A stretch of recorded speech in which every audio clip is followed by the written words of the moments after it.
Hey guys, in this video, I'm going to show you how to change your profile picture on Outlook. Alright, let's begin. So first of all, if I open up my application, there is no option to change your profile picture in your application.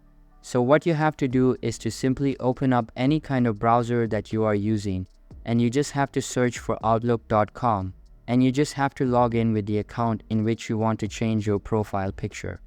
Once you do that, you just have to tap on three bars on the top left and then go for settings. Once you are in your settings, tap on account on the top and then tap on view account, and this will take you to your account settings. And there you just have to tap on change photo. Then again tap on change photo. Select the picture that you want to go with. Tap on done on the top right and save your picture. Once you do that, as you can see, my profile picture has been updated. So that was the process of how you can change Outlook profile picture. So that's all for this video. I hope you found this video useful.